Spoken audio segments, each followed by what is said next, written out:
दोस्तों नमस्कार। पिछली कक्षाओं में आपको मैंने स्वर के बारे में पढ़ाया था हिंदी में।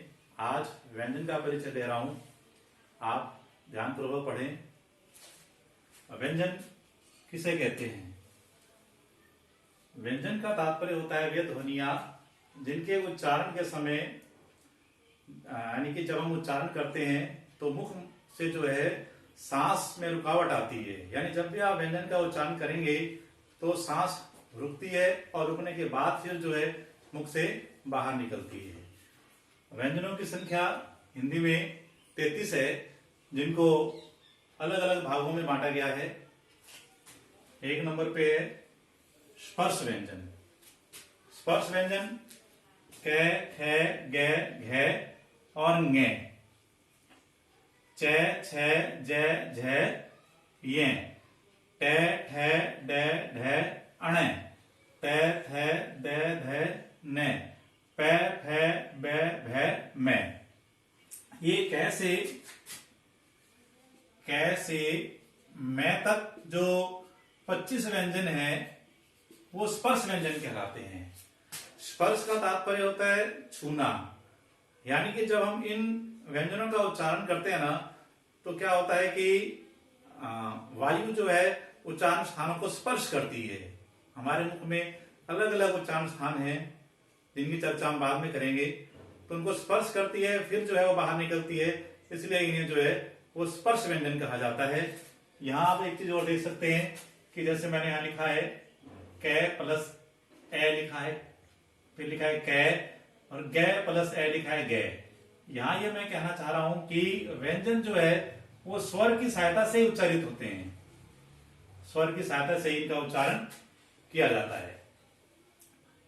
इस तरह से कैसे मैं तक 25 व्यंजन है। ये 25 व्यंजन स्पर्श व्यंजन कहलाते हैं।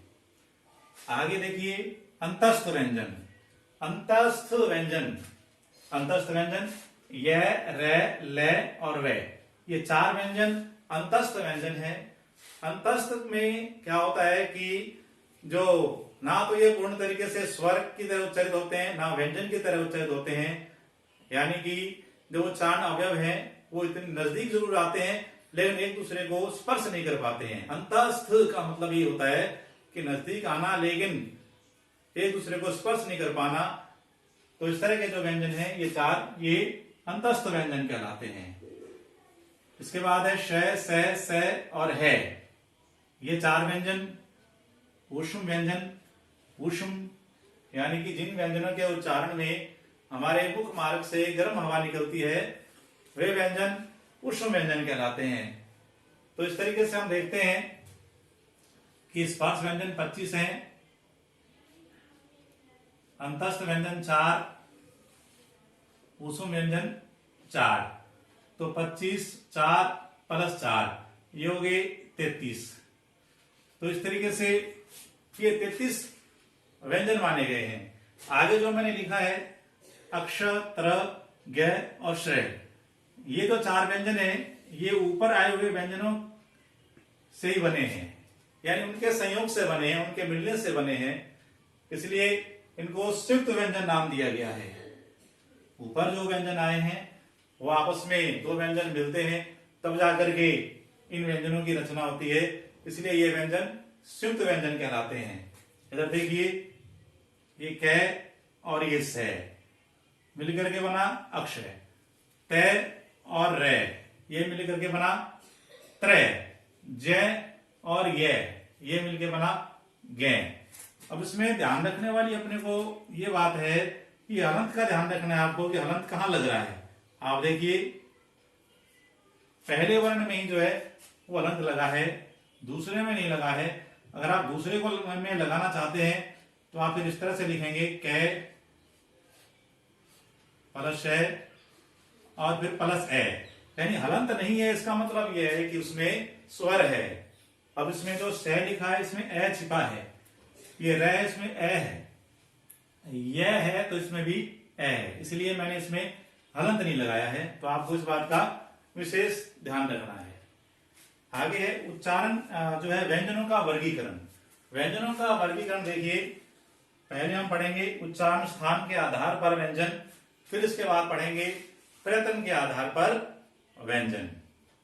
हाँ देखिए, उच्चारण स्थान के आधार पर व्यंजन। पहला उच्चारण स्थान है कंठ और व्यंजन कहलाते हैं कंठे व्यंजन। यहां मैं लिख रहा हूं कंठे व्यंजन। कै, ख, ग, घ और ङे, ये व्यंजन कंठे व्यंजन है। इसके अलावा विसर्ग भी एक ऐसी ध्वनि है जो संस्कृत में प्रयुक्त होती है। इसको भी बहुत विद्वान जो है, बहुत से विद्वान व्यंजनों में गिनते हैं, तो इसका भी उच्चारण स्थान कंठ माना गया है। इसके अलावा है का उच्चारण स्थान भी कंठ है। कै, ख, ग, घ, ङे और है, थोड़ा सा उच्चारण में भिन्नता है इसमें। कै, ख, ग, घ, ङे का उच्चारण जहां ऊपर के कंठ से होता है, वहीं है का जो उच्चारण है वो जड़ भाग से अधिक होता है, इसलिए इस ध्वनि को काकल्य ध्वनि भी कहा जाता है। काकल्य।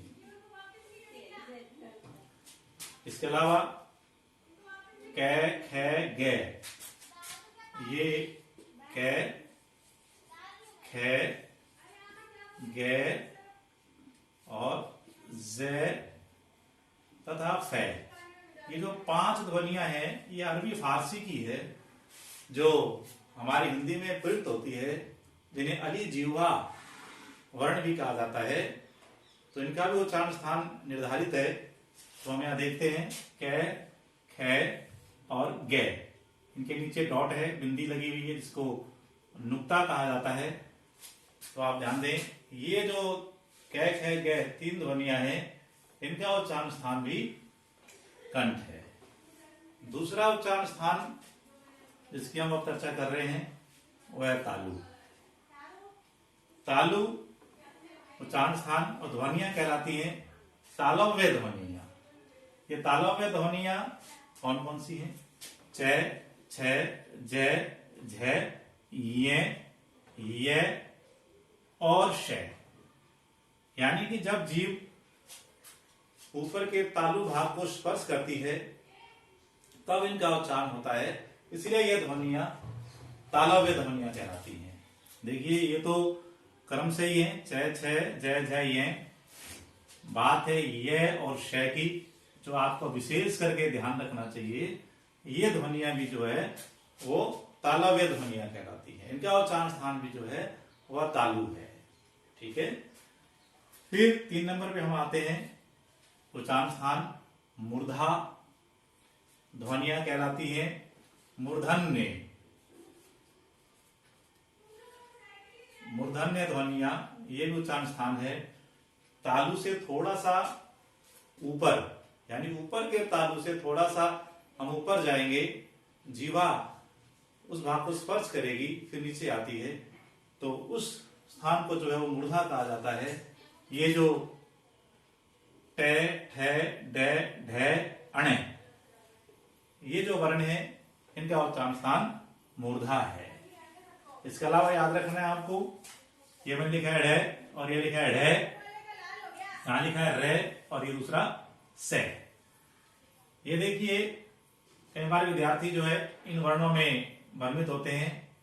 एक तो ये है अनुनासिक व्यंजन ङ, एक ये है ड और एक है ढ, यानी कि इसके नीचे बिंदी लगी है, इसको नुक्ता कहा जाता है। इसके यहाँ सामने है, इसका उच्चारण स्थान नाक और मुख है, ये साधारण ड है। हम जब इसमें अंतर देखते हैं तो ये जब प्रारंभ में लिखते हैं किसी भी शब्द को, तो इस तरीके से लिखा जाता है, जैसे ड, म और रू आपने लिखा, तो यहां नीचे आपने बिंदी नहीं लगाई। लेकिन जब आप इसको बीच में या अंत में लिखते हैं तो नीचे आप बिंदी लगाते हैं। ऐसा ही जो है वो ढ और ढ में होता है, तो इनका भी उच्चारण स्थान जो है वो मूर्धा है। आपको विशेष करके इसमें याद रखना चाहिए रे और दूसरे स को, कि ये स जो है वो तालव्य है और ये स जो है वो मूर्धन्य है। अगला उच्चारण स्थान है दंत। ध्वनियां कहलाती हैं दंते। ध्वनियां कहलाती हैं दंते, यानी दंते वर्ण कौन कौन से हैं? तो उसके आगे त, थ, द, ध, ये जो वर्ण है ये दंते वर्ण कहलाते हैं। इसके अलावा जो हम संधि के प्रकरण में पढ़ेंगे तो ये जो स है, जो एक स रह गया, ये दंते स ही है, शुरू से ही दंते स है।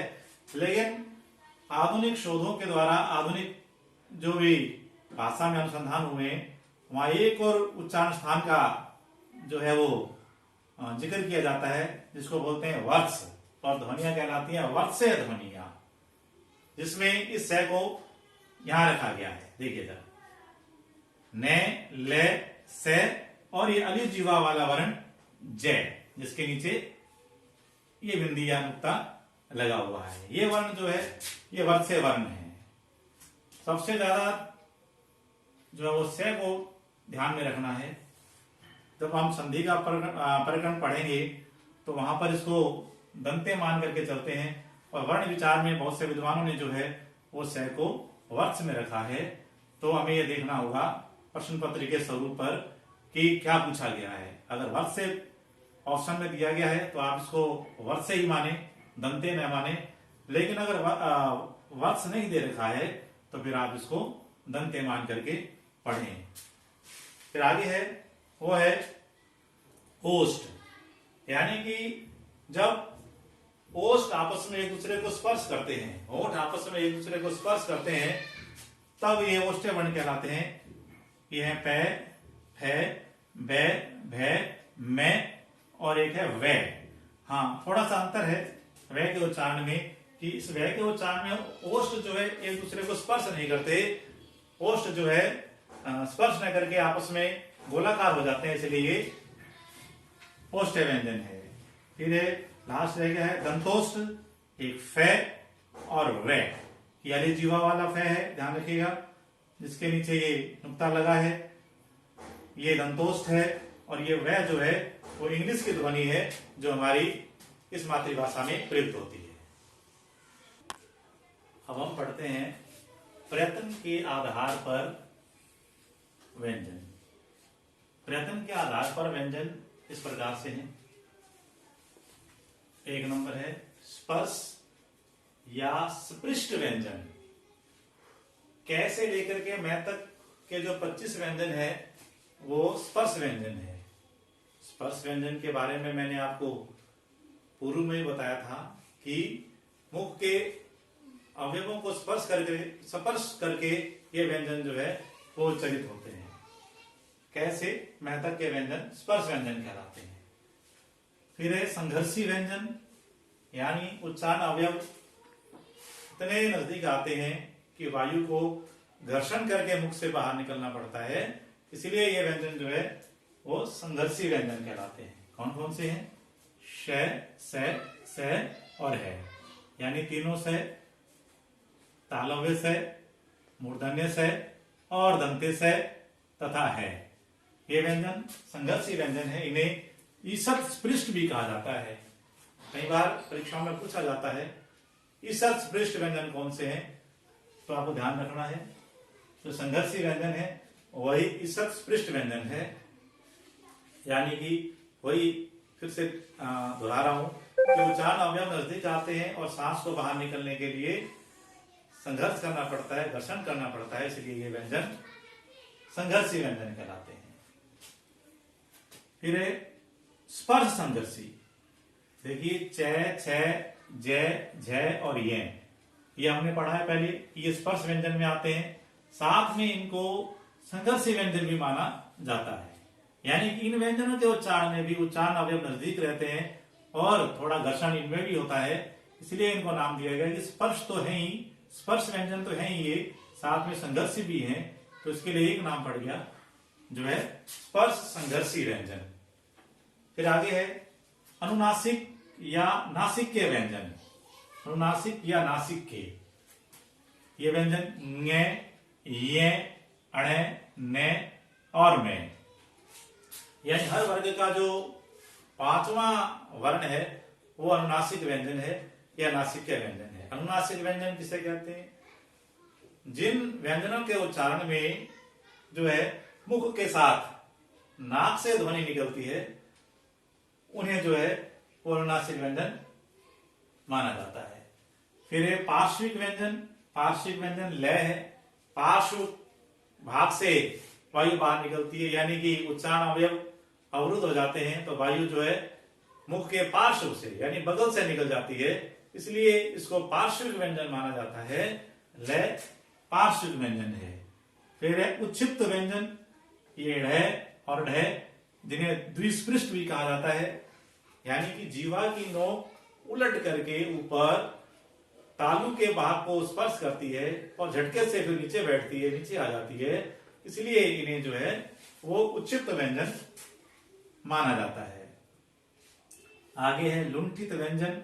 लुंठित यानी लुढ़कना। जब रे का उच्चारण करते हैं तो वायु जीवा से जब टकराती है तो जीभ जो है ऐसा लगता है कि जैसे लुढ़क सी रही है, इसके उच्चारण में कंपन सा आता है जीव में, इसलिए इसे जो है वो लुंठित व्यंजन कहा जाता है। फिर है अर्धस्वर। यह और वह हिंदी में अर्धस्वर माने जाते हैं, यानी कि पूर्ण तरीके से ये स्वर की तरह भी उच्चारित नहीं होते और व्यंजन की तरह भी नहीं होते, इसलिए ये दो ध्वनियां जो है ये अर्धस्वर मानी जाती है। स्टार्ट। मित्रों, मैंने आपको आज व्यंजनों के वर्गीकरण के दो आधार बताए हैं। आगे की कक्षा में हम अल्पप्राण, महाप्राण, घोष और अघोष ध्वनियों को पहचानेंगे, सीखेंगे। अगर आपको मेरा पढ़ाया हुआ समझ में आया है तो आप इसमें कमेंट्स कर सकते हैं, मुझसे प्रश्न पूछ सकते हैं जिसके उत्तर मैं आपको दूंगा।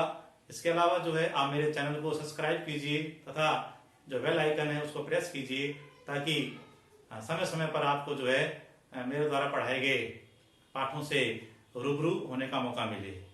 धन्यवाद।